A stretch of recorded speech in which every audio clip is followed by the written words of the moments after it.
Viva está com o Hora da Verdade. O nosso convidado é Fernando Medina, ex-ministro das Finanças, ex-presidente da Câmara Municipal de Lisboa, atual deputado e dirigente do Partido Socialista, a quem agradecemos ter aceitado o convite para aqui estar. Eu sou Susana Madureira Martins e comigo está a jornalista do Público, Helena Pereira. Bem-vindo. Muito obrigado. Vamos já ao processo Tutti Frutti e ao arquivamento. E este seu envolvimento no processo demorou 8 anos. A conclusão é que há uma justiça que é lenta. Sim, no particular deste caso em concreto, manifestamente sim. Creio que o tempo que toda esta investigação demorou, e no que a mim em particular diz respeito, acho que é um tempo manifestamente excessivo, face até à complexidade do que estava em causa a ser investigado. Para si está completamente encerrado este assunto do Tutti Frutti, ou ainda pode haver aqui, enfim, uma qualquer abertura deste processo mais para a frente? Não, este processo, no que me diz respeito, foi arquivado. Isso foi o Ministério Público que o disse, investigou o que tinha para investigar e arquivou o processo, e por isso nada mais há a dizer sobre este processo, da parte que me diz respeito. Só foi ouvido quando pediu para o ser e 3 meses depois o seu processo foi arquivado. Acha que foi uma coincidência?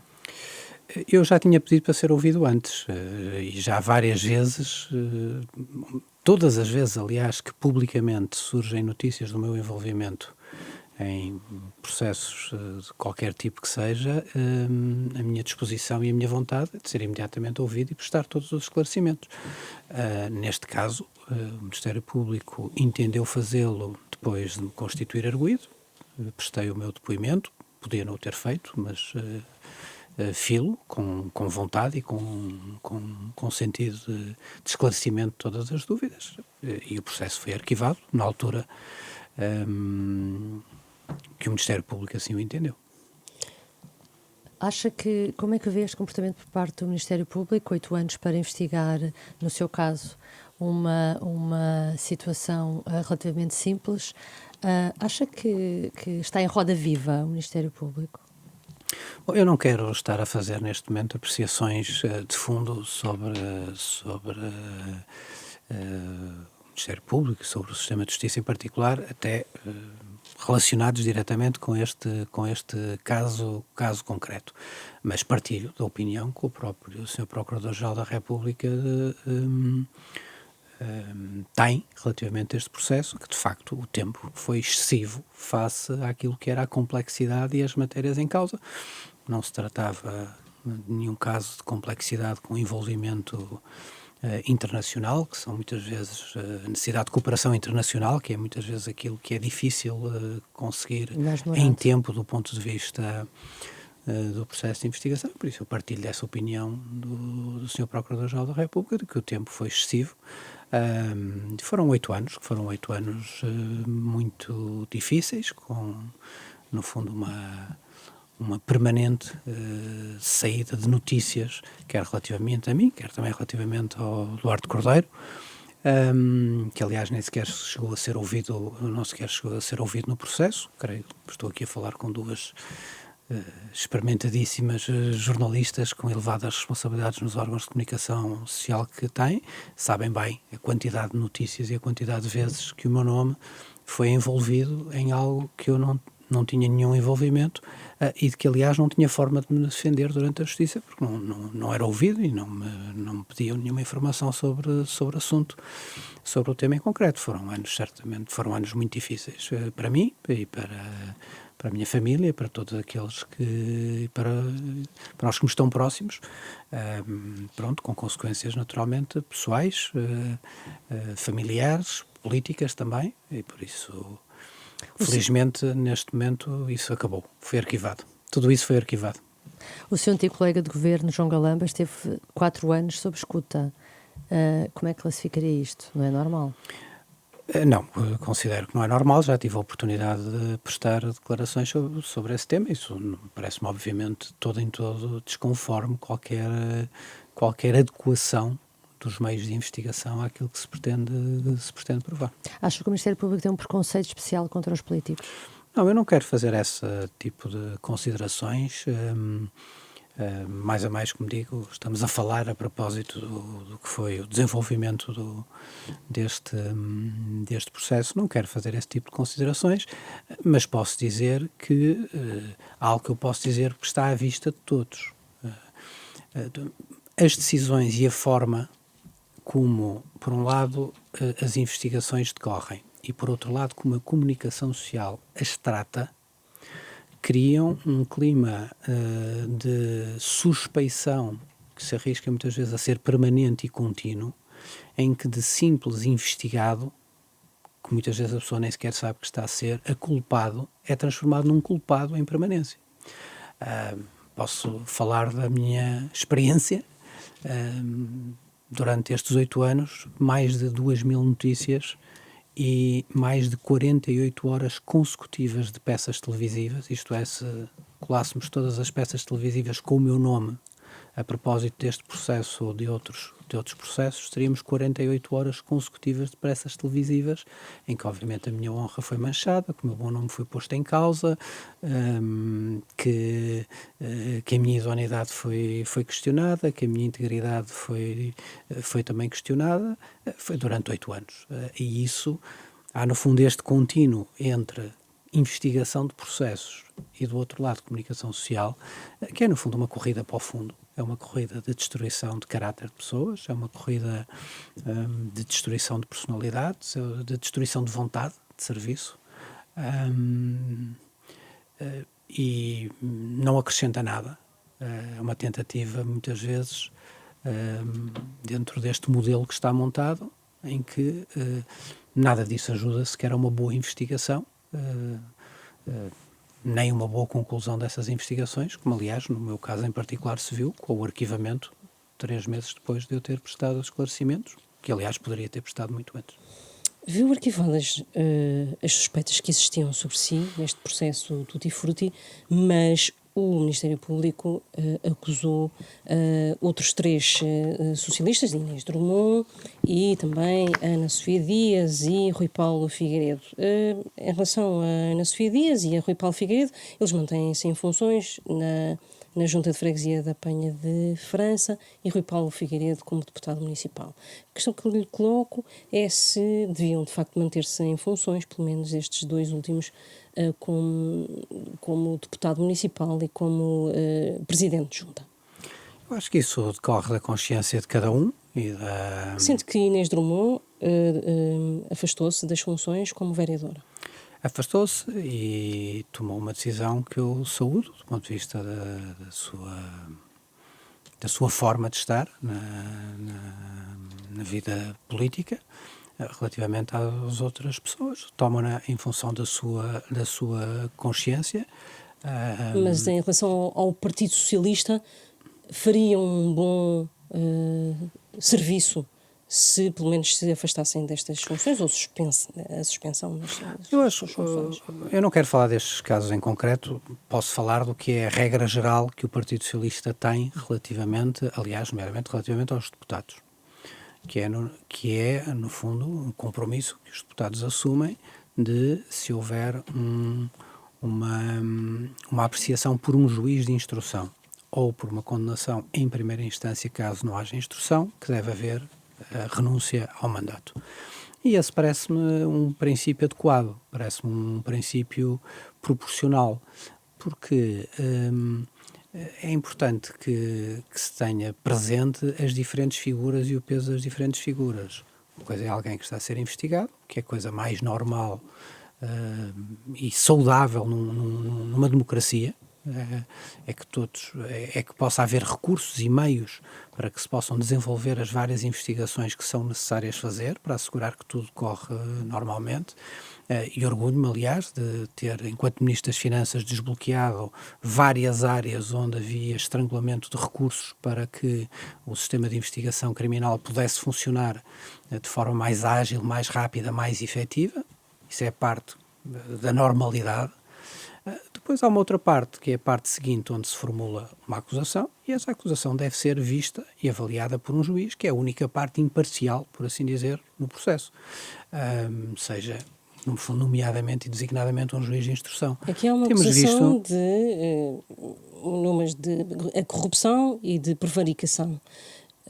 O facto de haver uma acusação de corrupção em relação, por exemplo, a estes dois autarcas, Ana Sofia Dias e Rui Paulo Figueiredo, é grave que estejam ainda em funções, é isso eu entender. Depende da consciência de cada um, como digo. Alexandra Leitão, por exemplo, a candidata do PS à Câmara de Lisboa, dizia ou desafiava a ambos a repensarem se não seria melhor este afastamento. Como digo, isto depende da consciência de cada um. Se me pergunta que neste caso concreto e na matéria em concreto e nesta situação concreta, se isso seria desejável que eles se afastassem das suas funções, creio que sim. Creio que sim. Mas isso, como digo, vai da consciência de cada um e creio que a avaliação deles, que a avaliação que cada um faz, deve ser também avaliada por isso mesmo, pelas decisões que tomam quanto à sua permanência ou não e à sua capacidade de desempenho das funções que estão. Alexandre Leitão dizia também que, aqui na Renascença, que não irá incluir na lista de candidatos a Lisboa pessoas a braços com acusações como as do Tutti Frutti. A questão que lhe coloco é se concorda com esta linha de pensamento e se deve não só ser uma orientação para Lisboa, como para outras autarquias em ano de eleições autárquicas. O partido definirá quais são as suas condições e os seus critérios. Não tenho responsabilidade no partido relativamente a essa matéria. Volto a frisar. Eu, como política geral, como princípio geral, acho que o princípio que vigora no Partido Socialista relativamente aos deputados parece-me um princípio adequado. Porque é proporcional. Porque significa que, havendo uma acusação, há uma avaliação pela primeira vez, por alguém externo a todo o processo, independente em todo o processo, que é um juiz que vai avaliar há ou não há condições, isto faz ou não faz sentido, até ser julgado, sendo aberta a instrução. E temos visto, aliás, casos que chegam ao juiz de instrução e o que o juiz de instrução considera que não há matéria para ir a julgamento. E não é... Isso acontece com alguma frequência e até em casos de grande notoriedade, como temos visto. E por isso eu acho que essa avaliação independente pela justiça, neste caso tribunal, é uma avaliação importante e acho que o princípio que vigora não é até ao trânsito em julgado, que seria um princípio mais largo, mas aqui um princípio mais estrito, que é uma avaliação por juiz de instrução ou avaliação em primeira instância, caso não haja instrução, parece-me o princípio base que me parece adequado. Isto não significa que, em função de determinadas acusações e determinados casos e determinadas demonstração ou evidência de prova relativamente a determinados atos, que no fundo o critério possa ser melhor avaliado. Mas eu acho que isso depois é da consideração e da consciência de cada um que tem que decidir, em primeiro lugar, quem decide sobre quem concorre a determinados cargos e, em segundo lugar, naturalmente, a consciência do próprio que se dispõe ou não a ser candidato nessas circunstâncias. Alexandra Leitão será melhor candidata a Lisboa do que Mariana Vieira da Silva, que era o nome que estava na calha? Alexandra Leitão é a candidata do Partido Socialista à Câmara Municipal de Lisboa, é uma forte candidata à Câmara Municipal de Lisboa e tem, obviamente, o meu apoio para a campanha que tem pela frente. Creio que Lisboa precisa dessa alternativa. Ficou com pena que Mariana Vieira da Silva não fosse candidata a Lisboa e a mais lado nenhum, não é? Porque, entretanto, ela disse que não queria mais sítio nenhum.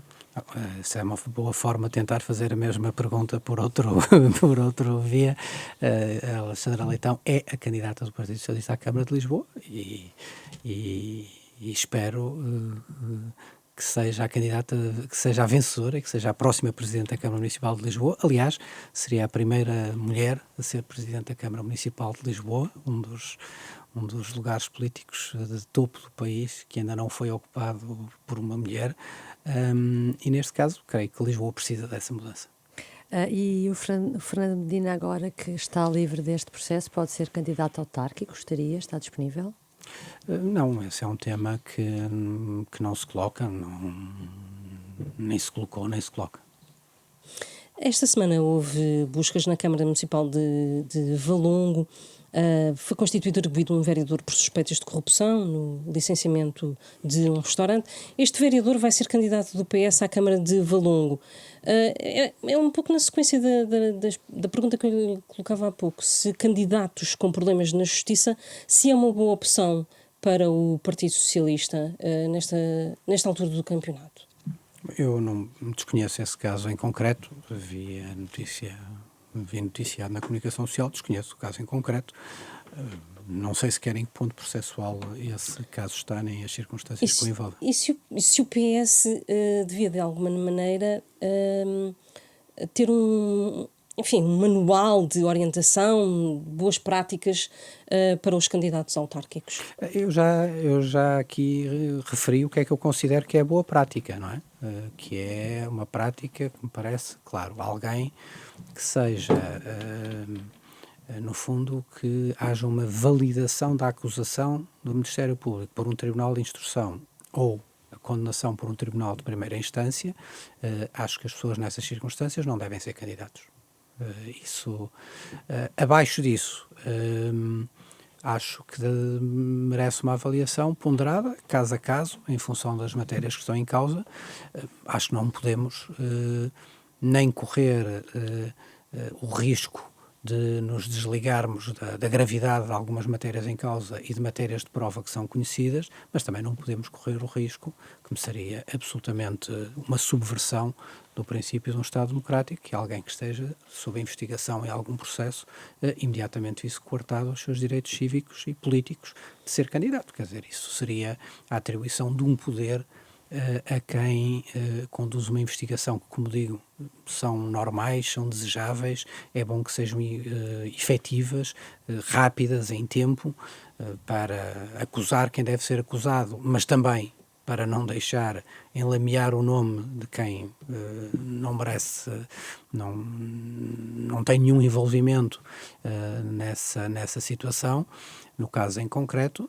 Por isso temos que ter aqui uma posição que não são as investigações e o fator de ser investigado que é o fator que determina o não exercício de direitos cívicos, nomeadamente a candidatura a determinado cargo político. Convém não cairmos também nesse extremo, que é um extremo que me parece que não é saudável.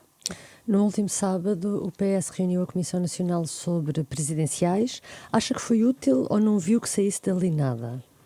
Eu faço parte da Comissão Política, não da Comissão Nacional, por isso não estive presente na reunião, não posso relatar a reunião. Mas viu as conclusões? Vi as conclusões, acho que foi feito um debate em bom tom, em tom adequado e em tom construtivo dentro da Comissão Nacional. Isso é sempre positivo. O PS está a atrasar-se na escolha do candidato presidencial ou acha que era bom que o processo pudesse andar mais rápido do lado do PS? Não está a atrasar-se na escolha, logo, em primeiro lugar, porque o Partido Socialista não deve fazer a escolha de um candidato. Os candidatos, as pessoas que têm a vontade e a disponibilidade e que consideram que reúnem as condições pessoais e políticas objetivas para serem candidatos, têm que manifestar essa vontade. Mas deviam manifestar rapidamente? Não, eu acho que cada um deve ser senhor do seu tempo e até do tempo de decisão. E repare, o candidato mais evidente às próximas eleições presidenciais, do qual, aliás, já ninguém discute que seja candidato, que é Gouveia Melo, aliás, não anunciou nenhuma candidatura ainda e não se sabe, aliás, Mas não precisa, em que data o fará. A ver, cada um deve ser senhor do seu tempo e deve escolher o tempo que entender, avaliando as suas condições pessoais e políticas para disputar as eleições. Do lado de Gouveia Melo há a noção de que vai ser. Do lado do PSD já há um candidato que se apresentou. Por isso é que lhe pergunto, do lado da esquerda, ontem, há 2 dias, Augusto Santos Silva dizia que quem do PS não quisesse ser, que estava na altura de dizer, ou seja, para não empatar, não é? Um bocadinho isso. Não acha que Então, pelo menos quem não quer ser devia dizer, pondo nome nas coisas, António Vitorino, está a deixar o PS em banho-maria? Não está a deixar o PS em banho-maria. António Vitorino está no seu processo de decisão e tem que ter o seu tempo, e o seu tempo não só para essa formulação dessa posição, como também para tornar público quando entender essa posição. Posso dizer que ficarei particularmente satisfeito pelo país se António Vitorino decidir ser candidato. Considero António Vitorino a personalidade no país, possivelmente no país, em qualquer lado do espectro político, com melhor preparação e com melhores condições para ser um muito bom Presidente da República no quadro nacional e internacional que nós vamos viver nos próximos anos. António Vitorino tem, do ponto de vista do seu perfil e das suas qualidades, aquilo que considero mais ajustado e mais necessário ao desempenho da função presidencial. Aliás, já o disse publicamente e repito, na precisa contraposição com aquilo que representa e apresenta Gouveia Melo. Gouveia Melo é uma personalidade que está de mérito e de qual eu tenho até estima pessoal, mas é alguém que é formado durante muitas décadas numa escola de comando e controle, numa escola e de uma... e tem a sua experiência, a sua vida feita num contexto e num meio de decisão, de execução, e no fundo a ideia que no fundo paira sobre o conjunto da sua candidatura é um pouco a ideia de alguém que irá de certa forma pôr a casa na ordem, não é? Ora, todo esse perfil e essas características são exatamente o oposto daquilo que a Constituição da República Portuguesa define relativamente ao exercício do cargo de Presidente da República, relativamente aos seus poderes escritos, mas também relativamente aos seus poderes não escritos.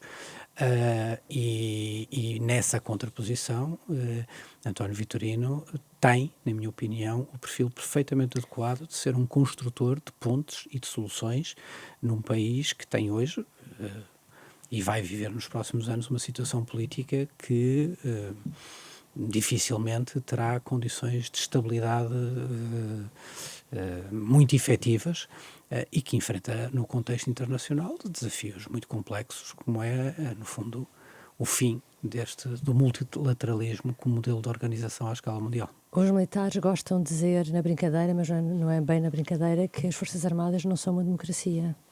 Acha que é isso que pode estar aqui em causa? De uma pessoa com o perfil de Gouveia Melo não estar preparado para o jogo democrático? Não afirmo isso relativamente a Gouveia Melo. Gouveia Melo, do meu conhecimento, é um patriota, alguém que serviu o país durante muitas décadas, com o seu brio pessoal e profissional, em funções de altas responsabilidades nas Forças Armadas. Não é esse o tema, na minha opinião, longe de mim, e acho que a questão relativamente a Gouveia Melo não se pode colocar nesses termos, mas pode-se colocar sim no perfil. No nosso sistema constitucional, nomeadamente depois da revisão constitucional de 1982, o Presidente da República não tem poderes executivos.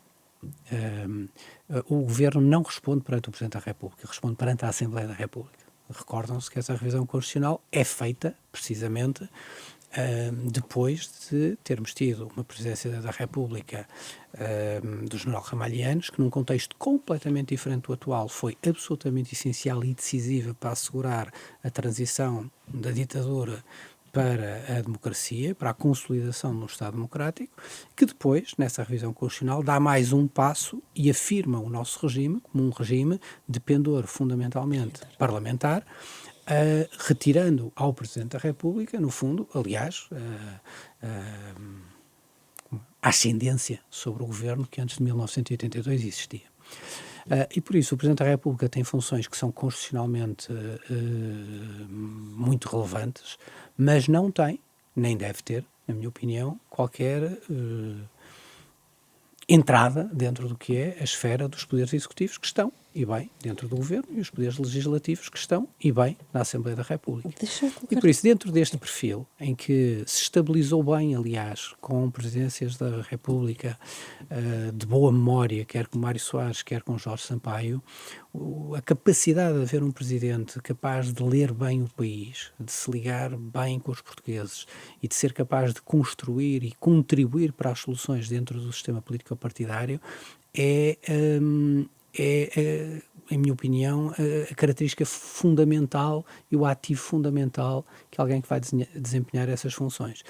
Ao mesmo tempo que é a sua capacidade de compreensão do mundo e da capacidade de conseguir posicionar e ajudar a posicionar o país dentro de um quadro internacional que está em profunda mutação e com implicações claras para o nosso país em múltiplas áreas, e aí iremos se entenderem ir.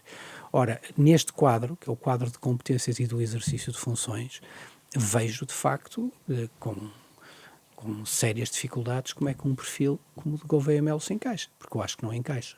E por isso, imagino que isso, com uma eventual eleição de Gouveia Melo, que não desejo e que creio que trará, certamente, não só uma grande desilusão ao próprio, mas também uma desilusão a quem terá votado ou a quem possa vir a votar, que possa vir a votar em Gouveia Melo, porque precisamente não será capaz de entregar nada daquilo que é a expectativa de que as pessoas têm, porque pura e simplesmente está fora dos poderes presidenciais. As qualidades que vê em António Vitorino não as vê em António José Seguro?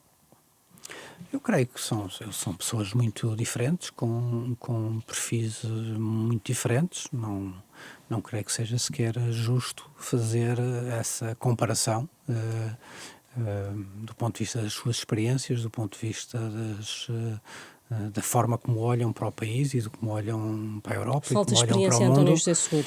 Eu não quero tecer nenhum comentário sobre António José Seguro, foi um secretário-geral do Partido Socialista, é uma pessoa por quem tenho natural respeito e não quero fazer nenhuma consideração nem comparação. A afirmação que fiz é uma afirmação de juízo absoluto, isto é, António Vitorino, na minha opinião, é dos portugueses, se não mesmo o português, mais bem preparado para o exercício das funções presidenciais.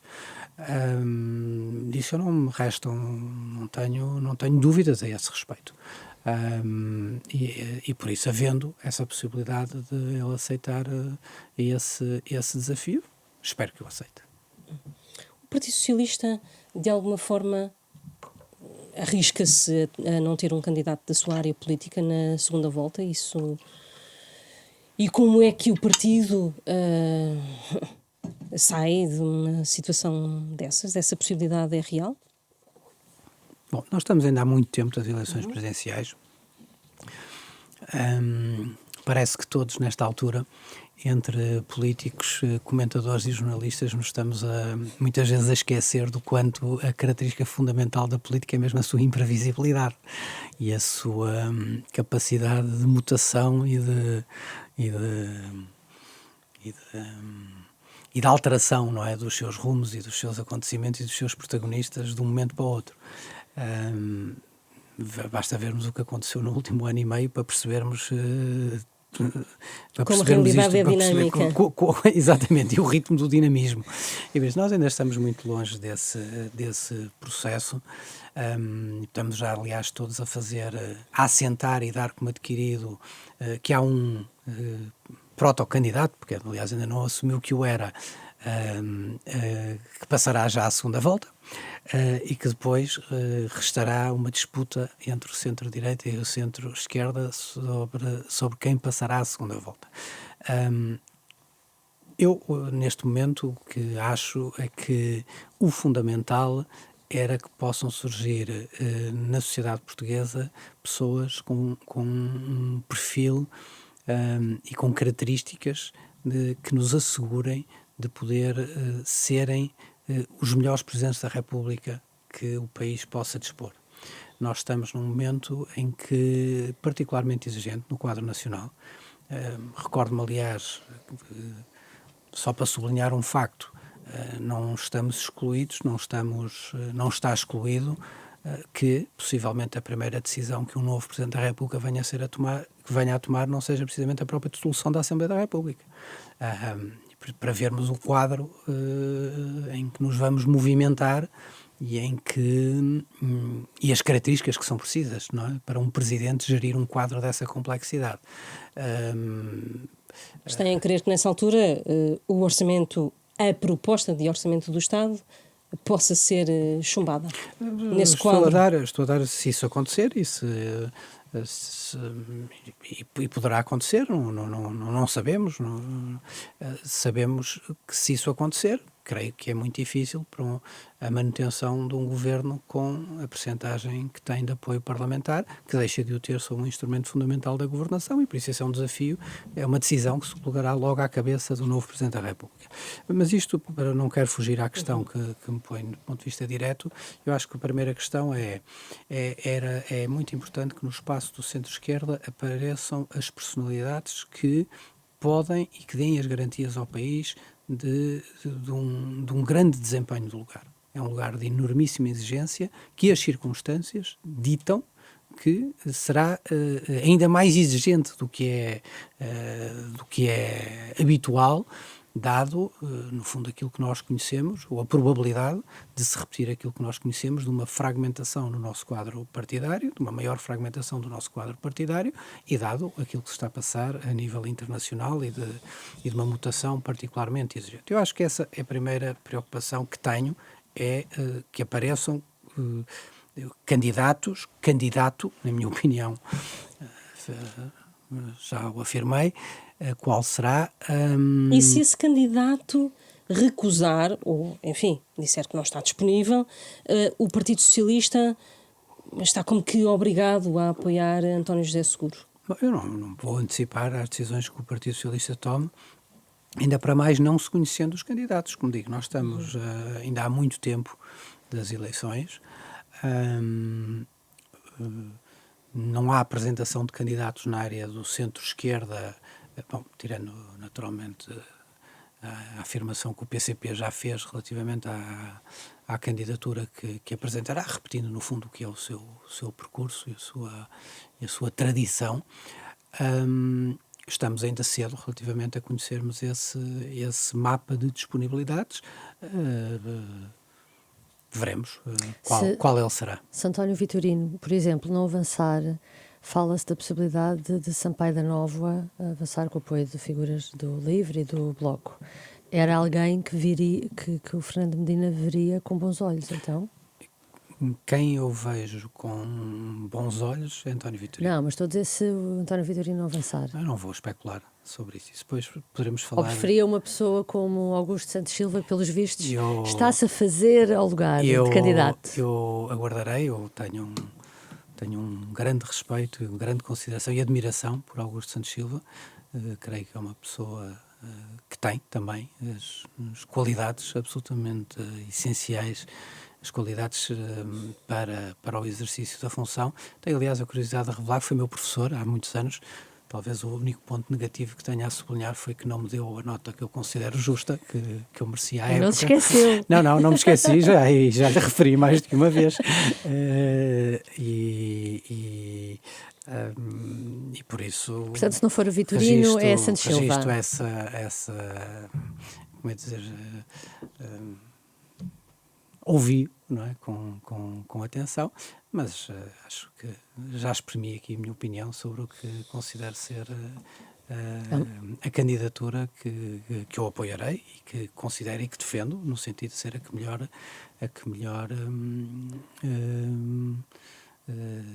melhor dará garantias ao país de termos um excelente Presidente da República. Tudo menos apoiar António José Seguro, é o que eu percebo.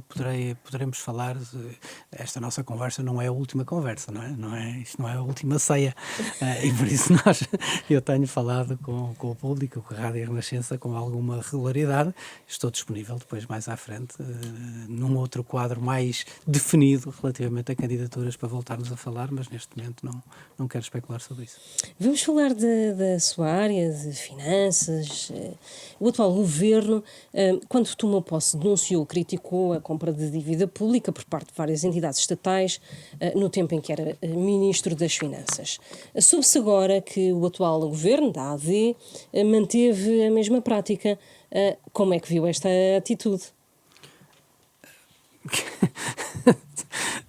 Estava-se mesmo a ver. Estava-se mesmo a ver. Aliás, estava-se mesmo a ver em tudo. Porque vamos lá ver. O que é que o atual governo disse em matéria de finanças públicas quando entrou em funções?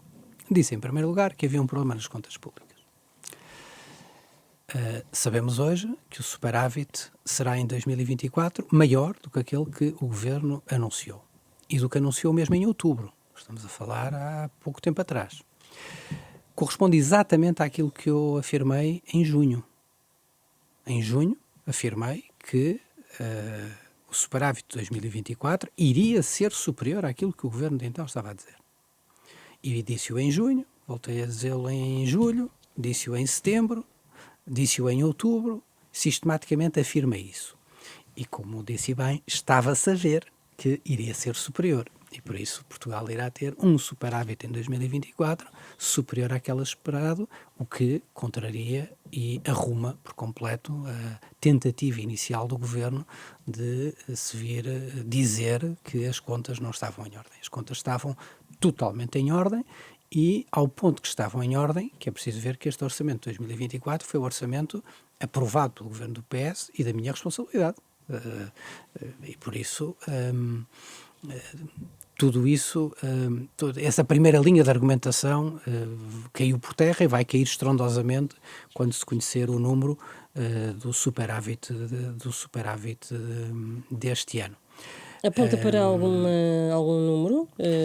Eu não quero agora, isto depois depende de várias operações mais finas, mas o dado que eu sempre apontei é que acharia que o superávit andaria sempre à roda entre os 0,7% e 1% do produto, e creio que é dentro desses valores que acabaremos por ficar. Segundo aspecto, prende-se com o famoso tema das cativações. Pronto, por isso, durante anos, o atual Ministro das Finanças, aliás, o PSD, não pessoalizando aqui, fez das ditas cativações o alfa e o ômega da sua crítica do ponto de vista da política orçamental. Eu tive a oportunidade várias vezes de esclarecer a importância relativa desse instrumento do ponto de vista do controlo da gestão orçamental. Tive a oportunidade também, como Ministro, de introduzir uma alteração profunda a esse modelo e, por isso, dando bastante mais autonomia aos Ministros para a sua gestão entre serviços e poderem ter a liberdade de, no Ministério, poderem gerir as dotações entre áreas do seu próprio Ministério e, por isso, como digo, estava-se mesmo a ver que o atual governo não iria mudar esse modelo e queria manter, e aliás tem hoje um nível de cativações no orçamento de 2025, que apresentou para 2025, bem superior àquele que foi apresentado e que está em vigor no orçamento de 2024. O governo atual não lhe chama propriamente cativações, porque alega que os ministérios setoriais podem mexer nessas cativações sem ter de pedir autorização às finanças. Sim, podem chamar o que quiserem. O nome chama-se cativações. E descontando a parte que está na autonomia dos ministérios, aliás, prática introduzida por mim já no orçamento de 24, não contando com essa parte, isto é, contando só as verbas cuja autorização para serem libertadas depende sempre do Ministro das Finanças. Isto é, há as verbas que estão na disponibilidade em que os ministros só por si, pela sua assinatura, podem descativar para os seus serviços. E depois há outras duas rúbricas. Há a rúbrica daquela que precisa da assinatura do Ministro Setorial e das Finanças e aquelas que precisa da autorização só do Ministro das Finanças. Nestas duas últimas, isto é, que precisa sempre da assinatura do Ministro das Finanças, elas são no Orçamento de 25 muito superiores àquelas que eram no Orçamento de 24. Isto é, reforçou-se o poder do instrumento de cativação nas mãos do Ministro das Finanças. Isto é, voltou-se a concentrar poder no Ministro das Finanças, coisa que foi altamente criticada pelo PSD durante os vários anos de governação socialista. A terceira nota para dizer que uma das críticas, uma crítica adicional que foi colocada sempre pelo PSD enquanto estava na oposição, era a crítica relativamente à execução do investimento público. Ora, o que hoje sabemos é que os níveis de investimento público executados em 2024 serão significativamente inferiores àqueles que o Governo definiu que iriam ser executados em outubro de 2024, isto é, há pouco mais de 3 meses. E por isso, como se diria, estava-se também mesmo a ver que isto iria acontecer. E por último, relativamente à gestão da dívida pública, o que o PSD na oposição fez foi uma tentativa de descredibilizar a grande conquista que o país teve, e por mérito da governação do Partido Socialista, que foi a da grande descida da dívida pública, do peso da dívida pública no produto, nomeadamente nos últimos 2 anos em que tive responsabilidades como Ministro das Finanças. O PSD sempre procurou desacreditar, desvalorizar esse resultado.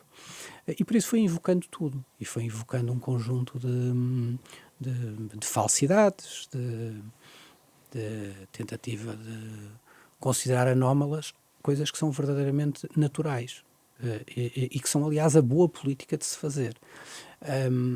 A concentração da chamada unidade de tesouraria do Estado, isto é, o Estado ter a noção e gerir centralmente todas as suas disponibilidades financeiras, para não estar a emitir dívida a mais, porque não precisa, porque tem ele os seus próprios recursos, é um princípio fundamental da boa gestão pública e que, aliás, até em mandatos que tiveram, aliás, um bom desenvolvimento, por exemplo, quando foi da governação PSD de Vítor Gaspar. Quer dizer, na gestão do que foi a aceleração do princípio da consolidação da unidade de tesouraria, nesse período foi feito um trabalho importante. Miranda Sarmento converteu-se à escola Fernando Medina. Bom, creio que pode no que relativamente à redução da dívida e na utilização desses instrumentos, creio que pode tirar essa conclusão. Como digo, creio que a Susana disse bem a expressão, estava-se mesmo a ver que, uma vez chegados ao governo, iriam utilizar os bons instrumentos, e por isso não serei eu a criticar, no sentido, faço a crítica política de, é feio até, não é? Mas criticar-se uma coisa que está na oposição, quando está na oposição e depois vai-se fazer exatamente o mesmo, eu acho que não mostra coerência, não mostra distanciamento, mostra uma vontade muito quesilenta no debate político que eu acho que não ajuda. O que posso dizer é que, ao repetir estas opções que foram tomadas, acho que o Governo fez bem. Não faço nenhuma crítica à gestão da dívida pública que o Governo está a fazer este ano, tirando talvez o facto de eu teria gostado que a dívida pública reduzisse mais do que se vai reduzir. Vai ficar nos 96, creio. Veremos o resultado. O resultado final vai ser apurado pelo Banco de Portugal. Vamos ter agora um resultado provisório em fevereiro. Depois haverá um resultado mais definitivo com a correção dos dados do PIB mais à frente. O que é que tem sido para si? Mais à frente. Vamos ver os resultados. Tenho a ideia que a redução da dívida vai ficar aquém daquilo que estava no programa económico do programa eleitoral do PSD, fica aquém daquilo que estava no programa do PS. Gostaria que tivéssemos ido um pouco mais, mas ainda assim iremos ter uma redução do peso da dívida pública no país, e eu acho que isso é muito importante neste momento e nesta conjuntura, até porque é nestes momentos em que há crescimento económico e em que há elevadas taxas de emprego, em que é importante fazermos este esforço de redução do peso da dívida pública, para mais no período em que fui Ministro das Finanças, quando tínhamos uma inflação muito elevada, por isso tínhamos condições para fazer essa redução mais aceleradamente, coisa que já não existe, isto é, a inflação já não está a ajudar muito significativamente à redução da dívida pública. Era muito importante fazê-la nestes momentos, que era para, nos momentos em que nós necessitarmos, e estão-se a aproximar esses momentos, podermos ter um rácio da dívida pública que comporte poder haver margem para alargamento do investimento financiado com recursos nacionais. Está a pensar a redução da dívida pública é, como sempre afirmei, um caminho para a liberdade, um caminho para a autonomia política, um caminho para a autonomia estratégica do país, de poder fazer as suas escolhas, de poder tomar as suas decisões, quando quer investir, em que momentos quer investir, em que áreas quer investir, com uma dívida acima dos 100%, uma dívida a subir, isso seria incomportável, porque os mercados nunca nos permitiriam manter esse tipo de dívidas, com uma dívida que diminuiu muito para valores abaixo dos 100% e que mostra uma trajetória de contenção num período de maior crescimento, contrasta com aquilo que está a acontecer na Europa. Isso é bom para o nosso país e dá-nos maiores graus de autonomia.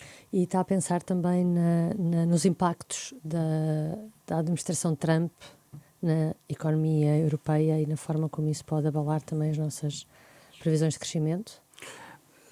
O que está a passar, sim, certamente, e também o que é a própria complexidade da situação económica europeia. Da Alemanha e da França. Da Alemanha e da França, numa economia que é hoje uma economia, nomeadamente relativamente a Portugal, onde nós estamos muito integrados, não é? Relativamente a Espanha, França, Alemanha, são, no fundo, por ordem, os nossos principais mercados. Tudo isto vai exigir lidar com esta situação que a nova administração americana está a colocar, que é, no fundo, procurar uma estratégia de América primeiro, isto é, desconsiderar e desconstruir o modelo de globalização que vigorou durante as últimas décadas, aliás, sob condução norte-americana, vai ter impactos pesados, vai ter também oportunidades muito grandes para a Europa, na relação com países terceiros, mas é um quadro de mutação que é um quadro muito exigente. Vejamos a imposição que está a ser feita, por exemplo, de novas tarifas pelo lado dos Estados Unidos à Europa. O processo já começou, não saberemos quando terminará, mas a administração Trump quer, por via tarifária, diminuir o que é o grande déficit comercial que os Estados Unidos têm com a Europa. Ora, isso vai originar um processo de alteração das cadeias de produção e de deslocalização das cadeias de produção com muita intensidade. E o país tem que estar preparado para isso. Da mesma forma que o país tem que estar preparado para algo que durante muitas décadas a Europa não se preparou, porque o acordo pós-guerra era outro, que é, no fundo, para aumentar a despesa em defesa.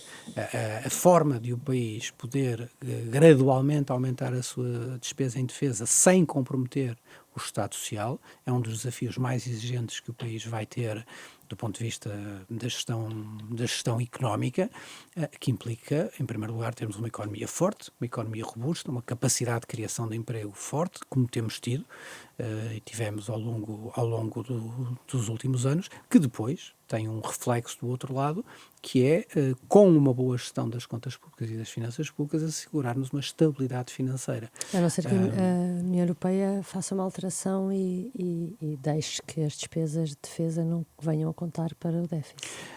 Está a haver essa discussão também, sim, não é? está a haver essa discussão e esse é o caminho hoje mais provável que venha a acontecer.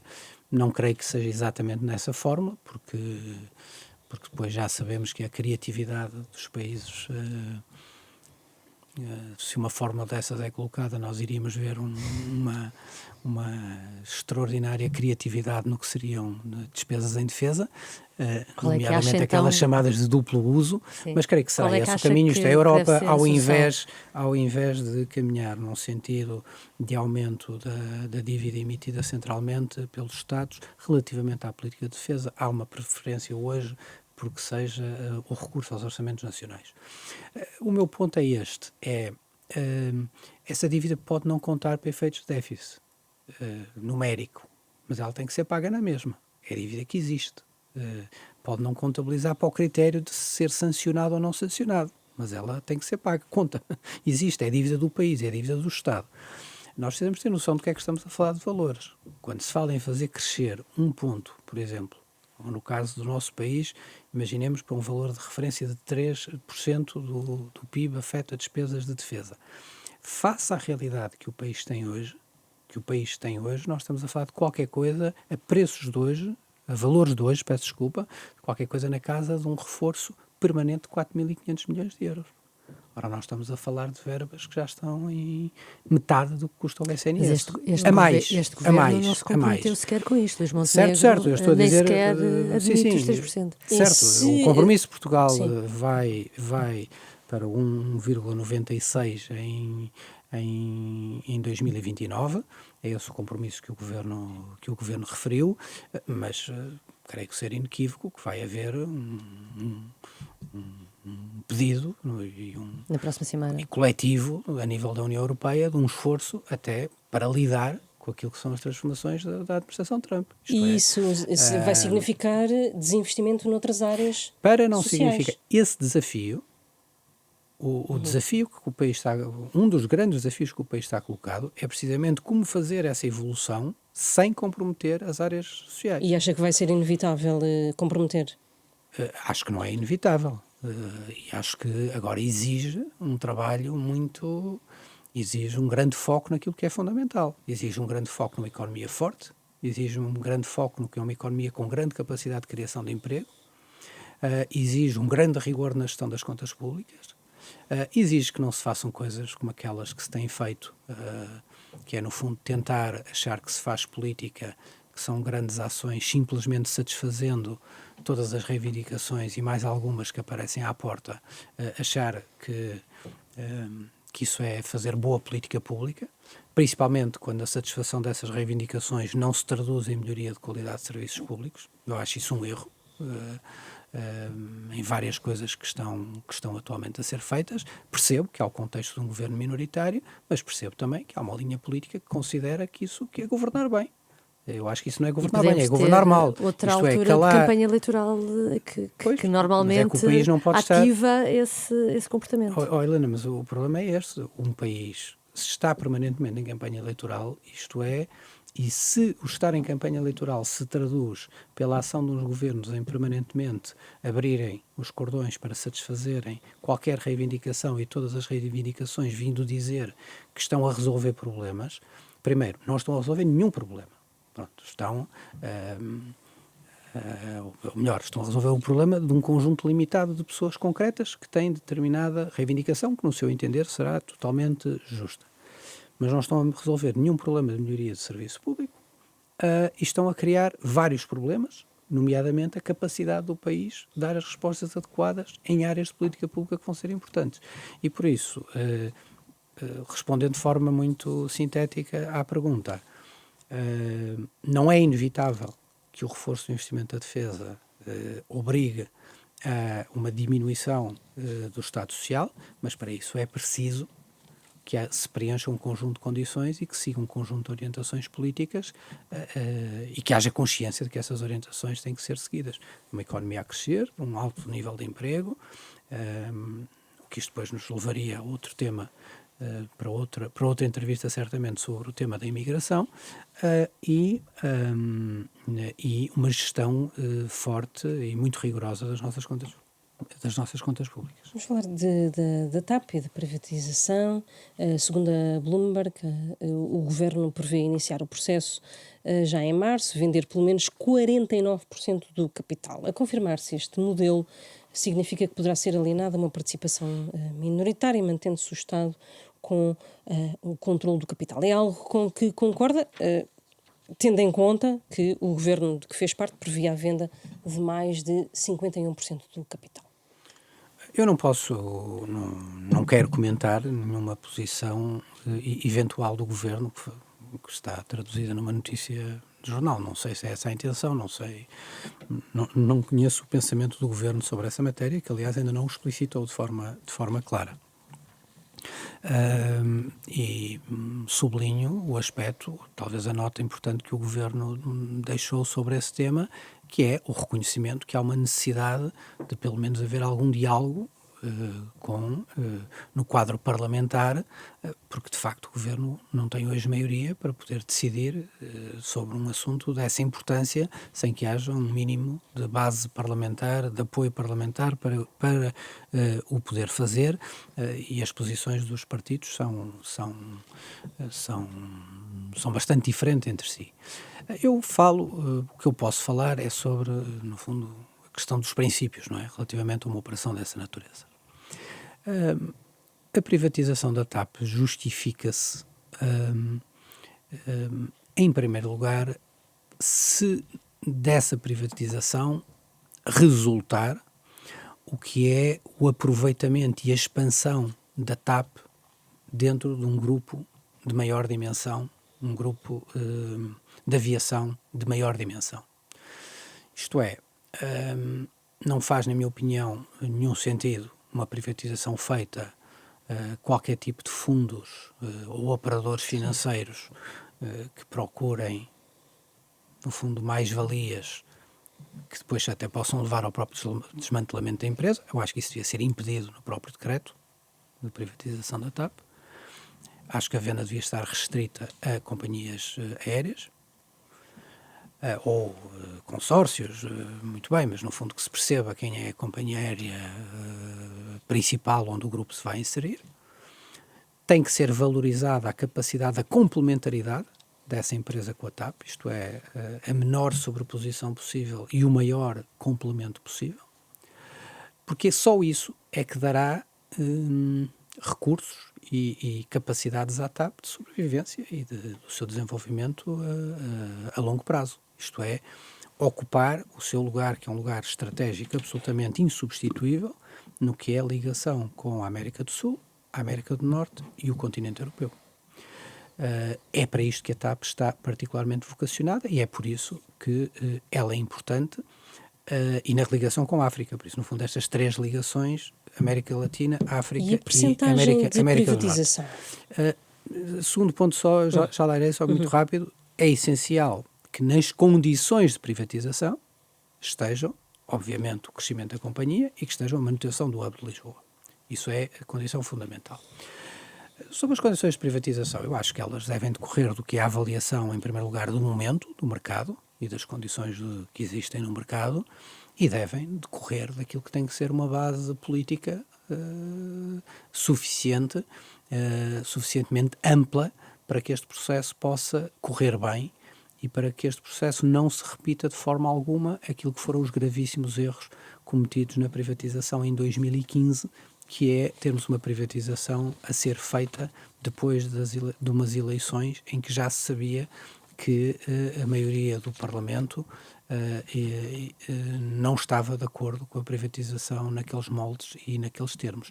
É essencial que 2015 não se repita e que haja a procura de uma solução ampla do ponto de vista político. Do ponto de vista concreto, em que é que isso se vai traduzir em percentagem, terá que ser visto, terá que ser avaliado. Pedro Nuno Santos tem defendido que a TAP não deve ser privatizada totalmente e que deve ficar abaixo dos 50%.